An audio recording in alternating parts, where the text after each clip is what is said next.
Hi hello welcome to GRTV. TRSV ఆధ్వర్యంలో Osmania university arts college వద్ద కవితక్క గారిపై అనుచిత వ్యాఖ్యలు చేసిన బీర్ల ఐలయ్య మరియు శ్రీనివాస్ రెడ్డి వారి మానసిక పరిస్థితి బాలేదని ఆర్ట్స్ కాలేజ్ సాక్షిగా మెడికల్ కిట్ను వారి నోరు శుభ్రం చేసుకోవడానికి ఫెనైల్ను పంపించడం జరిగింది. కవితక్క గారికి వెంటనే ఐలయ్య శ్రీనివాస్ రెడ్డి క్షమాపణ చెప్పాలని డిమాండ్ చేయడం జరిగింది. బీఆర్ఎస్వి రాష్ట్ర కార్యదర్శి జగ్గయ్య మానసిక స్థితి బాగాలేకనే ఈ రోజు గౌరవనీయమైనటువంటి కవితక్క పైన అనుచిత వ్యాఖ్యలు చేశారు. బిడ్డ బీర్ల ఐలయ్య గారు ఏదో రియల్ ఎస్టేట్ బ్రోకర్ దంద వేసి పేదలను ముట్టగొట్టి సంపాదించినట్టు కాదు.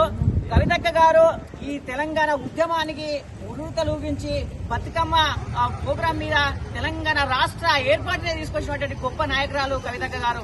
కవితక్క గారి పైన అనుచిత వ్యాఖ్యలు చేసిన బీర్ల ఐలయ్య గారు గాని, అదేవిధంగా అక్కడ ఉన్నటువంటి ఎన్ఎం శ్రీనివాస్ రెడ్డి అయినా కానీ వెంటనే క్షమాపణలు చెప్పాలని మేము ఉస్మానియా యూనివర్సిటీ విద్యార్థుల మీద డిమాండ్ చేస్తున్నాం. ఇక్కడ కబడ్దార్ ఎన్ఎం శ్రీనివాస్ రెడ్డి, అదేవిధంగా బీర్ల ఐలయ్య, మీకు మానసిక స్థితి లేదు కాబట్టి, మీ నోరు తప్పు పట్టింది కాబట్టి మీరు వెంటనే మీకు ఈ ఈ రోజు ఫినాయిల్ టాబ్లెట్ తీసుకుని వచ్చినాం, మీ నోరు శుభ్రం చేసుకోవాలి. అదేవిధంగా మీకు మానసిక స్థితి బాగాలేదు కాబట్టి మీకు టాబ్లెట్ చేసుకుని మంచి ఆరోగ్యంగా ఉండాలని మేము ఈ ఉస్మానియా తరఫున మీకు కొరియర్ ద్వారా ఈరోజు పంపించాం. వెంటనే మీరు ఎమ్మెల్సీ కవితక్క గారికి వెంటనే క్షమాపణ చెప్పలేదు మేము డిమాండ్ చేస్తున్నాం.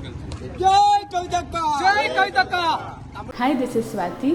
లైక్ చేయండి, షేర్ చేయండి, కమెంట్ చేయండి అండ్ సబ్స్క్రైబ్ చేయండి GRTV. Hi, this is Monica. Please like, share and subscribe GRTV.